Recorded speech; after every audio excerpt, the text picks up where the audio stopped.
All right, welcome into Extra Innings, everyone. It is Monday, and we know you look forward to Extra Innings every single Monday. I am Taylor Gattoni, joined by the voices of the Lansing Lugnuts, Jesse Goldberg-Strassler and Adam Jaksa. Thank you for being back, as usual. It's good to be back. It was good to host you and your family at the ballpark, too. There we go. We'll talk about that in just a little bit. Super fun week, and a fun game to bring them out, too. It was their first game, actually. Yeah, that's so they great. Loved it. Well, we just finished off a huge homestand. It is. And against the Great Lakes Loons, one of the best teams in all of minor league baseball. It was a successful week. Yes, it was. Okay, 4 of the 6, the Lugnuts ended up taking away those wins. But while they didn't win a majority, there was still a lot of wins that they were able to get. Yeah, Let's talk about that. I mean, about this, Adam, number one, they win the season series against the Loons. And number two, no team all year had defended their home soil against Great Lakes. Yeah, Great Lakes started 7-0 in series on the road for the first half and the second half. Their first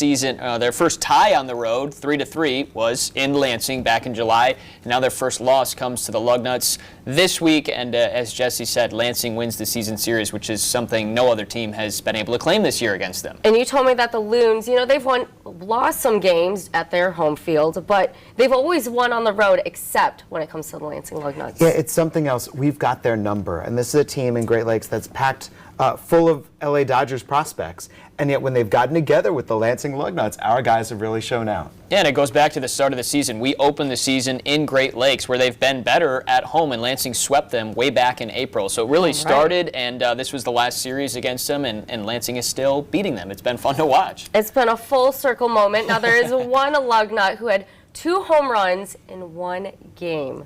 Yeah, we started off this year, we were talking about the 2022 first-rounder Daniel Susak. Over the course of this year, the bat has been there. He's second in the league in batting average. He's up there in all sorts of different stats. And now, Adam, we're seeing the power. A couple of Susak smacks on Tuesday. Like Lansing, yeah, they won 6-5, and they needed both of these big swings from Daniel Susak. As Jesse said, he'd been hitting singles, but he showed the pop here. Yeah, out onto Cedar Street for the first one, and it was launched. We're talking about a game in which the Lugnuts only beat the Loons 6-5. They needed both of these 2-run homers. So showing first the pull power way out to left field. That came against Maddox Bruns, the Loons' talented lefty. And then a little bit later on, against the right-handed reliever Juan Murillo, Susak showed the opposite field power. Turned around a fastball and destroyed it out to right field. Adam, you were all over it. Keep in mind, when a Lugnut hits a home run, he wears the Pikachu home run hat. Are you serious? That's why there was a Pikachu hat. Why I was looking at that on the field. Pikachu home run hat for everybody who hits a home run. Here comes the second one, and Juan Murillo tries to sneak a fastball by him away. You saw the pull power. This is how strong he is to the opposite field. Look at it go. It's going, it's going, it's going. Yep, no, it's out. That's impressive. It just keeps on going. And we've seen that Pikachu hat a lot this year. As Jesse said, they bring it out for the home runs, and the majority, I think over 50 home runs of their 75-plus have come at Jackson Field, and that was really the key for this 2-week homestand. They were hitting a lot of home runs. Yeah, all 7 of Susak's home runs have been at home, but it was the whole team flexing their muscles. Oh, yeah. Well, you have to show what you've got, especially when you're on the home field, and hey, that just shows how lucky Jackson Field is for the Lugnuts.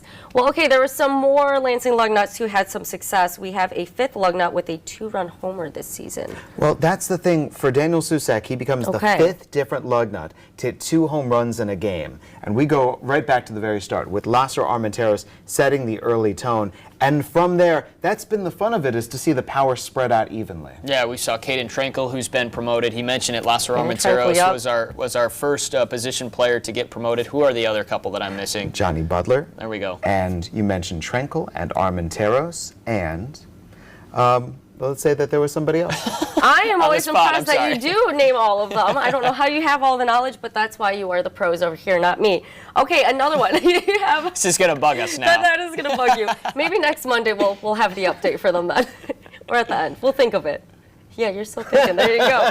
Okay, Gonzalez debuts from Stockton. And well, let me see here. 5 scoreless innings? Yeah, so this is a left-hander out of Panama. Okay. Last year we saw him for a cameo.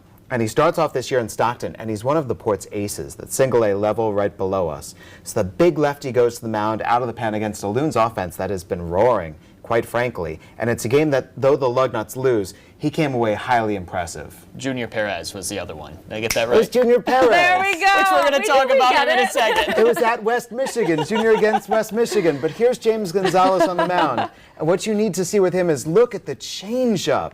Leaves his hand and it slows down on its way to home plate. It's remarkable. Ooh. And the Loons could not solve him.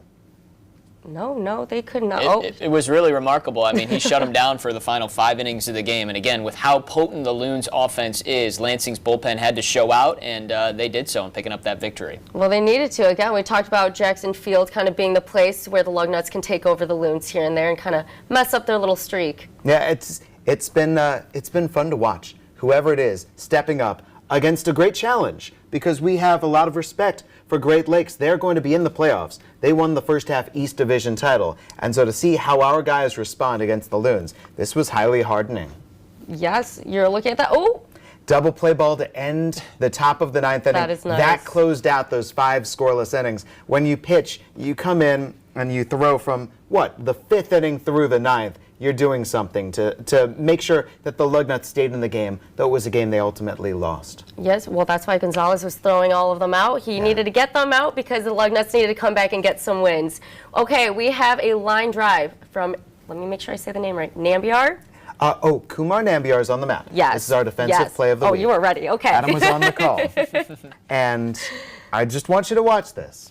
The shortstop is Jacob Wilson. Kumar Nambiar is the pitcher. And could not plan it better than this. Oh. Double play.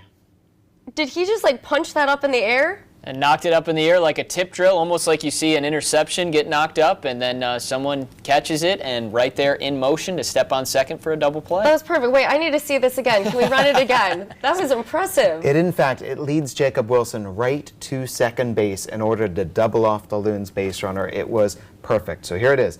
Kumar's going to stick his glove up. He's a little bit late, but he's right on time for the deflection. Boom! Look at that. And the assist. Oh, that worked out so well. And he is just running. He's like, we are getting them both out. Look at this. Yeah, keep on going. Don't stop until you reach the dugout. Look how happy he is running off the field. I talked to Jacob Wilson. I said, how will I know when you're doing well? And he'll say, just look for the smile. Because when I'm playing well, you see me having fun. Oh, we love someone who can express how they're feeling on the field. Yes. There you go. No poker face. No poker face. Junior Perez, well said. Yes, I like indeed. that. I like that. This is good. Okay, we got the minds going on this Monday morning. Yes. Okay, but next on the road, because Lugnuts finished pretty well against the Loons, where are we headed next? We're going to go to Dayton, Ohio. We're going to go to the Gem City, the Dragon's Lair. And now, so the Great Lakes Loons, they're into the playoffs. The Lugnuts right now are trying to fight, come back, but there's only 18 games to go in the year. Yes. 6 games at Dayton, 6 games at home, 6 games at Lake County. So this is where we get a chance to play spoiler, because Dayton, Fort Wayne, West Michigan battling out for that final playoff spot. Oh boy. Right now we're playing some really good ball. Yeah, I was going to say, the Lansing Lugnuts have been playing spoiler. Their offense has come around. We've seen it at home. Now I'm curious, Jesse will make the trip out to Dayton, but how does that offense translate on the road? Because they have been much better. We've talked about how good their offense is, not just home runs, but batting average, everything. At home, it's been really good. Can they take it on the road against a competitive Dayton squad? Yeah, the Dragon's Lair. There are these 2 green dragons that stand atop the scoreboard. When the Dragons hit a home run, their eyes flash red, steam pours out of their nostrils. I've not seen this. Oh, yes. And Dayton brings in 8,000, 9,000 fans a game. So you know that it's going to be packed, and our players will rise to the occasion. It will get rowdy, and the Lugnuts will play off of that energy in there. That's right. They also All have right. a really Go save loud, the princess from the Dragon's Lair, too. There you go. That's right. They have a really loud foghorn that we all love so much love every the time they foghorn. hit a home run. Do you know? Yes. So here's the story that I heard about this foghorn. When they first opened up the ballpark in 2000, they were testing it out. They were like, this is great. We've got this foghorn. Let's see how it goes. They flip it on. It breaks windows all around the ballpark. This is the story. So what they tell us is now it's on the very lowest setting. Yeah. And it doesn't sound like it's on the lowest setting. Why didn't they start it at the lowest setting? Well, who knew that it was going to be that loud? That's true. We're breaking windows out here. Yes. Wake up, Dayton. Wake up, Dane. Dragon Lugnuts are alarm. in town. Yes. All right, and Lugnuts return to town August 29th. Yes, Is August that the 29th. final time? This is it. This is it for the boy. regular season. Final stretch here. Final 6 home games of the year, August the 29th through September the 3rd. 60 home games done. We've got 6 more to go, and we're really curious. Right now, Lansing has been tremendously, consistently inconsistent, Yes. sitting at 30-30 at home. So can they finish above 500 at home? They'll have to win the series against West Michigan to do it. They will, and hopefully me and Crystal can make another appearance because we are 5-0. Every time that the Lugnuts have been there at home, Jackson Field, we've been there 5 of the times. Wins all around. 5 of them, Crystal. There we go. We did it. It's set. You need to come to at least 4 games then next week so we can win the series. And hopefully, we'll just keep on winning from there, and the Lugnuts can hopefully go to the playoffs, and it'll be a grand old time.